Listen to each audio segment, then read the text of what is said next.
See, there are three types of people.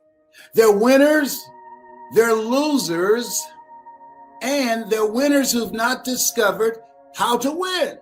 And they keep on knocking their head up against the wall. They keep on frustrating themselves. They keep on making the same mistakes over and over and over again. They are stuck. Why? Because they don't know what they don't know, and they think they know. You can't see the picture when you're in the frame. That's where mentoring comes in. That's where coaching comes in. I want you to write this down. Get some help. Yeah, because you don't know what you don't know. The worst combination in the world that I think that I don't deal with is arrogance and ignorance. You see it in your children all the time. They think they know, and they don't know. I remember my son, John Leslie, we had an argument, and he said, listen to me. I said, excuse me, how long you been on the planet? How old are you? He said, 15. You're 15. I'm several times older than that. Would you agree? Yes, sir. Is it possible that I might know some stuff that you don't know? You just got here 15 years ago. That can be helpful to you. There's a book called The Kabbalion. He said, the lips of the wise are sealed to the ears of the ignorant. See, there's some things that we know, some things that we try and prevent our kids from making the same mistakes that we did. And the louder we speak, the faster they run toward danger, toward their friends. Isn't that interesting? Have you ever given somebody some advice based upon your experience, your observation, and they got mad with you? They got upset with you because you didn't agree with the behavior that they were engaged in, where they were sabotaging themselves, where they were making short-term decisions that had long-term consequences. Have you ever been in a situation like that? Have you observed that with a friend or a relative? See, here's what I know, and that won't happen by accident. That won't happen by affirmations. No, you have to have a new mindset. Let that mind be in you. You got to have another mindset. Your best thinking has produced the life and the results that you now have. Where you are right now, your thoughts have brought you. Where you can go when you upgrade your thinking, your thoughts can take you. And so I'm encouraging you, got something for you. And part of it is you want to work on and develop you. You've got to up your game on your program for you. The things that you're going to fortify yourself so you can be ready for the fight. Because if we don't know anything else, here's what we learned. It ain't all about the vision. You got to be ready to fight. Therefore, take unto you the whole armor of God, that ye may be able to withstand in the evil day. In order to stand, you got to know you in a fight. Most people don't know you in a fight.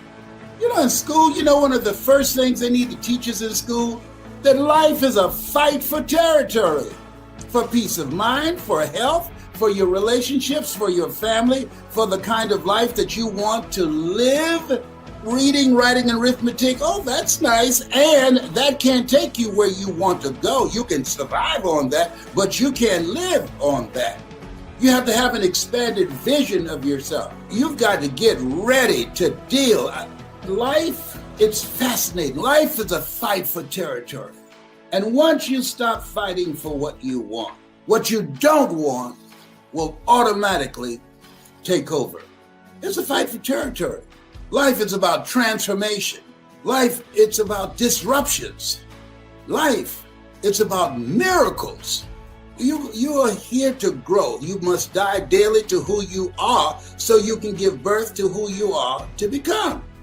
And there will be interruptions along the way. Life is like a box of chocolates. You never know what you're going to get. That's all I got to say about that. And it's about miracles. You have miracle working power. The fact that you're still here. So this is different. This is very, very different. And so as you look at yourself, look at your goals, look at your dreams, you got to have a game plan for you. You got to have a game plan for your mind. We do what we want to do. Buy what we want, beg for what we need. I remember a guy told me, man, I got this seminar you ought to come to.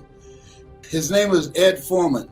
Executive Development in Plano, Texas, right outside of Dallas. I said, man, I'm taking care of my mother. I don't have any job, anything. I'm looking at becoming a professional speaker. I can't afford your rates. And he said, then you can't afford not to do it.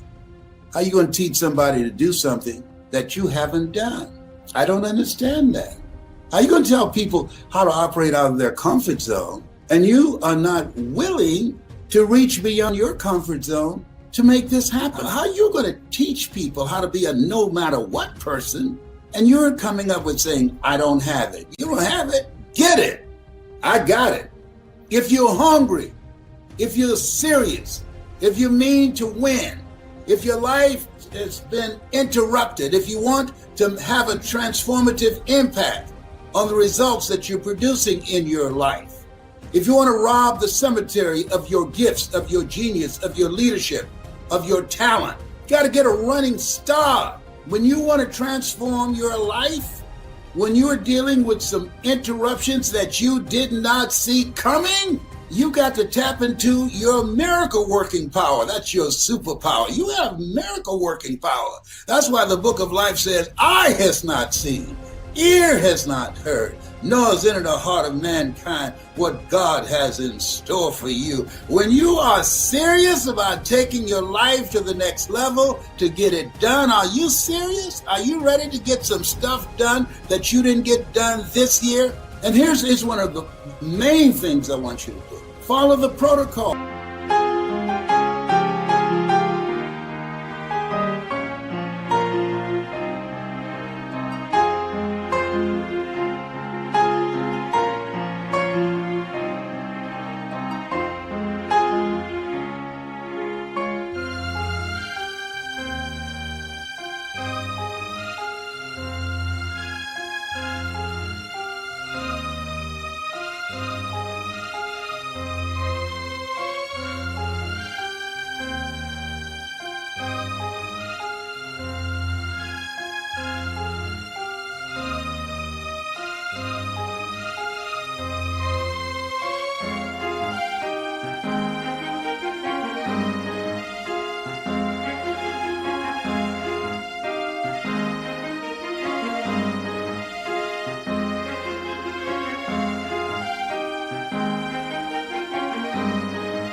Practice social distancing from people and the refrigerator. And I want to ask you a question. What's your strategy for being here? You're not here to live a small life. You are here to bear much fruit, and you got to live life like you mean it. You got to be serious about being happy, being joyful, having your health, having great relationships, living a life that you feel good about, a life that you're proud of. Now, there's a difference between surviving and living. You think it's the same? If you believe there's a difference between living life on your terms or surviving with the life that has been given you, and this place where we are, this is not normal. This is strange. We're waiting for the next shoe to drop. If you agree with me that your life matters. Your dreams matter. Your talents matter. And you must treat them like they matter. And you have to create a movement. And you are the movement. You've got to organize and have some collaborative, achievement-driven relationships that will help you get it done. And trust me on this. If you go through the internet, you see all kind of people dancing to Master KG's song. You see the majority of the stuff that's out there? It's craziness. For this platform, what an incredible platform to educate our kids.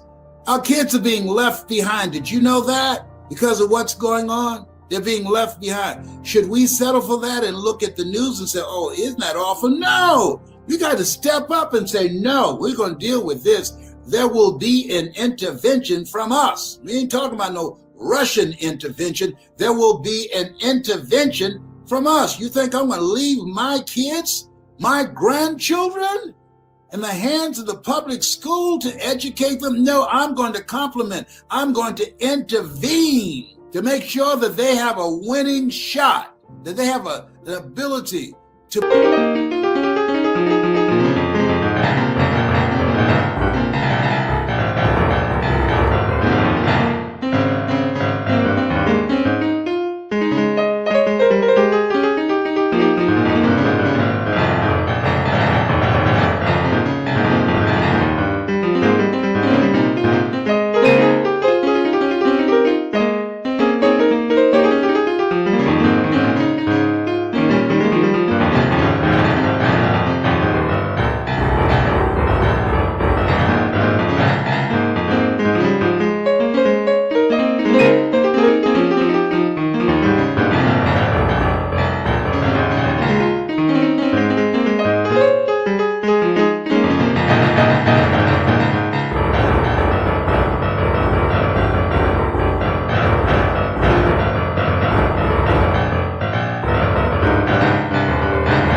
to live their dreams rather than self-destructive behavior. I'm going to make sure they're mentally healthy by creating a healthy environment. I'm going to be intentional about that, being mindful of my mouth, what I say around them. And when I'm talking to people, they hear, they got big ears. They watch and mimic everything. I have a friend, she's always doing this to her head because of her hair, one of her weaves. She's always doing this. And her little 2.5-year-old granddaughter, she's walking down the hall. No, she's doing this. She had no weave on. She's just doing this. Why? Why? She saw her grandmother do it. They watch us. They watch us. And then when we're uncertain, when we don't have a plan of action, when we're not standing strong, when we don't have a spirit of optimism, when we're not joyful, all things work together for good for those who love God and for those who are called according to his purpose. When we're not answering the call on our life, they're watching us. We're examples for them. Our energy, our behavior, the choices we make, they see it. We're not in this by ourselves. I'm going to create a movement around this, helping people learn the things they did not teach us in school. They did not teach you self-awareness, how to get to know yourself, how to not allow the programming of being in a culture that marginalizes you, that denies you access to your identity so that you don't have a positive sense of self, that does not provide a curriculum that gives your life a sense of purpose and vision and methods and techniques on how to build a life of significance. Things we should have learned in school, that life has value. We need to learn that, our kids, early on.